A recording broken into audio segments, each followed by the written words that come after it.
तो नमस्कार दोस्तों, स्वागत है मगन ट्यूटोरियल्स में। उम्मीद करता हूं सब लोग स्वस्थ होंगे, प्रसन्नचित होंगे, व्यस्त होंगे, ज़बरदस्त होंगे।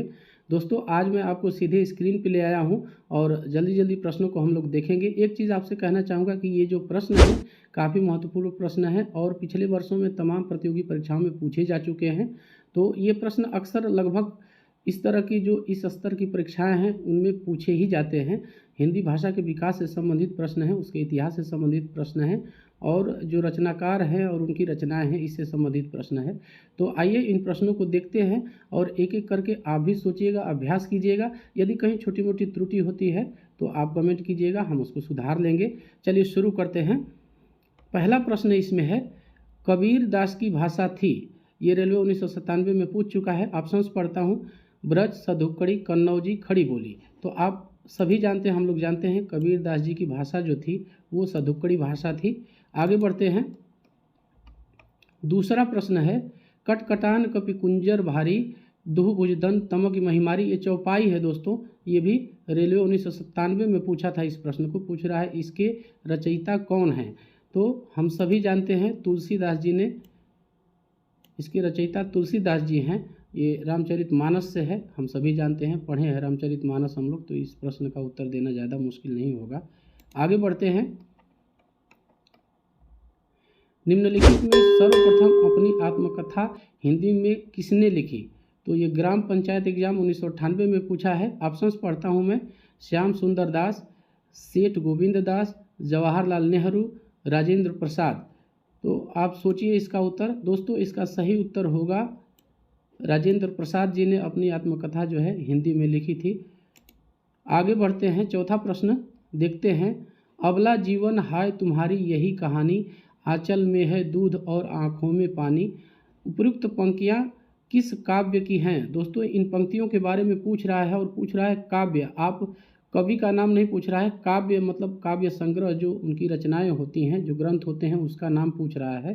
तो इसका ऑप्शन में पढ़ता हूँ, कामायनी, साकेत, यशोधरा और आंसू। तो इसमें आप सोचिए इसमें क्या होगा? सही उत्तर है दोस्तों यशोधरा।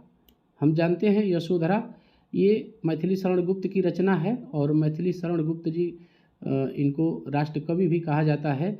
और साकेत, भारत भारती, जयद्रथ वध, ये इनके तमाम और अन्य रचनाएं हैं। तो इन चीज़ों को हम लोग को ध्यान में रखना है। आगे बढ़ते हैं। पांचवा प्रश्न है, आंचलिक रचनाएं किससे संबंधित होती हैं? ये बीएड में पूछ चुका है। देश विशेष से, लोक विशेष से, क्षेत्र विशेष से, जाति विशेष से। तो दोस्तों, इसका उत्तर होगा आंचलिक रचनाएं क्षेत्र विशेष से संबंधित होती हैं। आगे बढ़ते हैं। निर्गुण भक्ति काव्य के प्रमुख कवि हैं। ये बीएड 2000 में पूछा है दोस्तों। ऑप्शंस पढ़ता हूँ, सूरदास, तुलसीदास जी, कबीरदास, केशवदास। तो आप बताइए निर्गुण भक्ति काव्य के प्रमुख कवि कौन हैं? दोस्तों, हम सभी जानते हैं निर्गुण भक्ति काव्य के प्रमुख कवि कबीरदास जी हैं। और बीजक, साखी, शबद, रामायणी, ये हम लोग बचपन से पढ़ते आए हैं और ये तमाम उनकी रचनाएं हैं। तो कबीरदास जी काफ़ी महत्वपूर्ण हैं परीक्षाओं की दृष्टि से। तो इनकी रचनाएं और इनके जीवन काल के बारे में हमें जानकारी, सामान्य जानकारी रखनी होगी। आगे बढ़ते हैं। सातवां प्रश्न देखते हैं दोस्तों, तरुवर फल नहीं खात है, सरवर पियहि न पान। प्रस्तुत पंक्ति के रचयिता हैं। रेलवे 2000 में पूछा है। इसको ऑप्शंस पढ़ता हूँ, रहीम, कबीरदास, रसखान, बिहारी। दोस्तों, आप सोचिए इसका जो उत्तर होगा ये ऑप्शन ए सही होगा, रहीम। और रहीमदास जी के बारे में आप लोग जानते हैं, इनकी अन्य रचनाएं हैं, नगर शोभा, बरवय, नायिका भेद, ये तमाम इनकी रचनाएं हैं। तो ध्यान में रखना है हम लोग को। आगे बढ़ते हैं। तरन तनुजा तट तमाल तरुअर बहु छाए। जो अनुप्रास अलंकार होता है, इसमें हम लोग इसको बचपन से पढ़ते आए हैं। पूछ रहा है प्रस्तुत पंक्ति के रचयिता हैं। तो पहला ऑप्शन है भारतेंदु हरिश्चंद्र, दूसरा रामधारी सिंह दिनकर, तीसरा माखनलाल चतुर्वेदी और चौथा ऑप्शन है राम नरेश त्रिपाठी। तो आप बताइए इसको, इसका सही उत्तर है भारतेंदु हरिश्चंद्र। तो आगे बढ़ते हैं। इनकी काव्य, अन्य काव्य रचनाएं, प्रेम फुलवारी, वर्षा विनोद, ये इनकी अन्य काव्य रचनाएं हैं। दोस्तों, नवा प्रश्न देखते हैं, सुहाग के नूपुर के रचयिता हैं। स्टेनोग्राफर परीक्षा 2001 में पूछ लिया इसको। ऑप्शंस पढ़ता हूँ मैं, निराला, मोहन राकेश, अमृतलाल नागर, प्रेमचंद। तो आप सोचिए, सुहाग के नूपुर ये अमृतलाल नागर की रचना है दोस्तों। आगे बढ़ते हैं। 10वां प्रश्न है, संस्कृति के 4 अध्याय किसकी रचना है? ये व्याख्याता परीक्षा 2001 में पूछा है। ऑप्शंस पढ़ता हूँ, रामधारी सिंह दिनकर, भगवती चरण वर्मा, माखनलाल चतुर्वेदी, सुभद्रा कुमारी चौहान। तो आप सोचिए और इसका उत्तर बताइए। इसका सही उत्तर होगा रामधारी सिंह दिनकर। काफ़ी महत्वपूर्ण कवि हैं। उर्वशी, कुरुक्षेत्र इनकी अन्य रचनाएं हैं, तो इनको भी हम लोग को ध्यान में रखना है और पढ़ते रहना। जितना ज़्यादा अभ्यास करेंगे दोस्तों उतना ही ज़्यादा हम लोग को फ़ायदा होगा। तो ये ऑब्जेक्टिव टाइप के जो प्रश्न हैं इनका भी अभ्यास हमें लगातार करना चाहिए, अवधारणाएं भी समझनी चाहिए और इन प्रश्नों का भी हमें लगातार अभ्यास यदि हम लोग करते रहते हैं तो हमें फ़ायदा होगा, बहुत फ़ायदा होगा मैं कहूँगा। आगे बढ़ते हैं। 11वां प्रश्न देखते हैं। झरना काव्य संग्रह के रचयिता कौन है? आप लोग सभी जानते हैं, आंसू, झरना, कामायनी, जयशंकर प्रसाद की ये रचनाएं हैं। तो जयशंकर प्रसाद जी के बारे में भी हमें ध्यान से पढ़ना है और इनके बारे में अधिक से अधिक तथ्य इकट्ठे करने हैं हम लोग को। परीक्षा की दृष्टि से ये भी बहुत ही महत्वपूर्ण है। आगे बढ़ते हैं।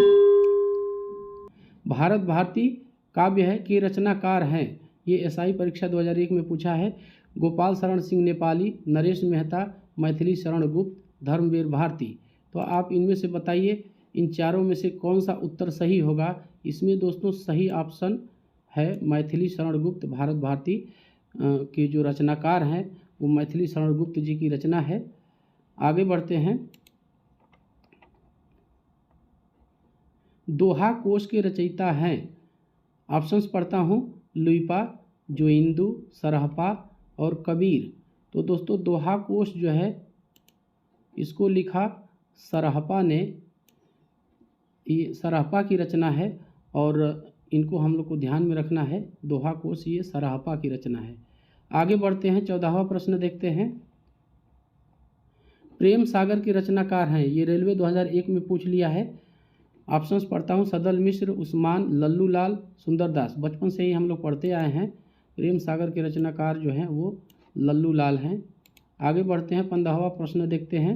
रानी केतकी की कहानी, ये भी एसआई परीक्षा 2001 में पूछ लिया है। ऑप्शंस पढ़ता हूँ, वृंदावन लाल वर्मा, किशोरी लाल गोस्वामी, माधव राज सप्रे, ईशा अल्लाह खां।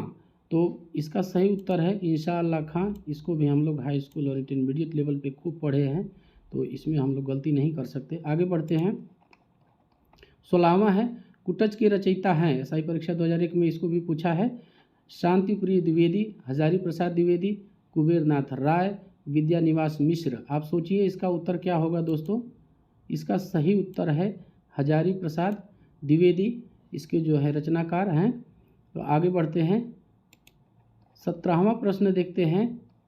आंसू के रचनाकार हैं? तो आप सभी जानते हैं, आपको बताने की ज़रूरत नहीं होनी चाहिए, फिर भी ऑप्शंस में पढ़ता हूँ। सुमित्रा नंदन पंत, सूर्यकांत त्रिपाठी निराला जी, जयशंकर प्रसाद और मैथिली शरण गुप्त। हम सभी जानते हैं ये जयशंकर प्रसाद काफ़ी प्रसिद्ध कवि हैं और आंसू, झरना ये इनकी प्रमुख कविताएं हैं, काव्य संग्रह हैं। आगे बढ़ते हैं। चंदन विश्व व्यापत नहीं लिपटे रहत भुजंग प्रस्तुत पंक्ति के रचयिता हैं? ये भी पूछा है लेखाकार परीक्षा 2001 में। ऑप्शंस पढ़ता हूँ, सूरदास, कबीर दास, बिहारी और रहीम। तो दोस्तों इसका उत्तर सही होगा ऑप्शन डी, रहीम। रहीम जैसा कि आप लोग जानते हैं, इनको भी हम लोग को ध्यान में रखना है। सूरदास, कबीर दास, रहीम दास, बिहारी, ये बहुत ही महत्वपूर्ण कवि हैं, तो इन लोग के बारे में हमें पढ़ते रहना है। आगे बढ़ते हैं। 19वां प्रश्न देखते हैं। अमी हलाहल मद भरे सेत, फिर से पढ़ता हूँ, अमी हलाहल मद भरे सेत श्याम रत्नार जियत मरत झुक झुकी परत जेहि चितवत एक बार। नवोदय प्रवक्ता भर्ती परीक्षा में ये पूछा है 2016 में।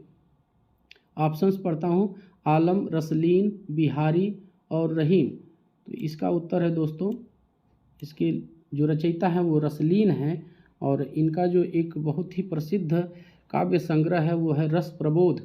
तो ध्यान में रखिएगा आप लोग इसको, रस प्रबोध को, ये रसलीन जी द्वारा रचित है। आगे बढ़ते हैं। 20वां प्रश्न देखते हैं। जब जब होए धर्म की हानि, बढ़े असुर अधम अभिमानी। ये पीसीएस 2001 में पूछ लिया था। प्रस्तुत पंक्ति के रचनाकार हैं, तो ऑप्शंस पढ़ता हूँ, रसखान, तुलसी, बिहारी, कबीर। हम सभी जानते हैं ये तुलसीदास जी की रचना है, तो ये ध्यान में रखना है हम लोग को। आगे बढ़ते हैं और 21वां प्रश्न देखते हैं। अष्टछाप के सर्वश्रेष्ठ भक्त कवि के रूप में डैश का नाम लिया जाता है। इसमें अष्टछाप के कवि पूछ रहे हैं सर्वश्रेष्ठ कवि, तो ऑप्शंस पढ़ता हूँ, कुंभन दास, सूरदास, परमानंद दास और कृष्णदास। तो दोस्तों अष्टछाप के हम सभी जानते हैं कि सूरदास जो है सर्वश्रेष्ठ कवि माने जाते हैं अष्टछाप के। आगे बढ़ते हैं। 22वां और अंतिम प्रश्न है दोस्तों, रामचरितमानस की भाषा क्या है। जो रामचरितमानस है तुलसीदास जी द्वारा रचित, तो इसकी भाषा पूछ रहा है। ऑप्शंस पढ़ता हूँ, भोजपुरी, प्राकृत, ब्रजभाषा, अवधी। तो भोजपुरी तो हम जानते हैं नहीं है, प्राकृत बहुत ही पुरानी भाषा है, इसमें तो हम कहें कि ग्रंथ नहीं मिलते, रचनाएं नहीं मिलती। तो ब्रजभाषा बचता है और अवधी बचता है। हम सभी जानते हैं कि इसका सही उत्तर जो है वो अवधी है। जो रामचरितमानस की रचना है वो तुलसीदास जी ने अवधी में की थी।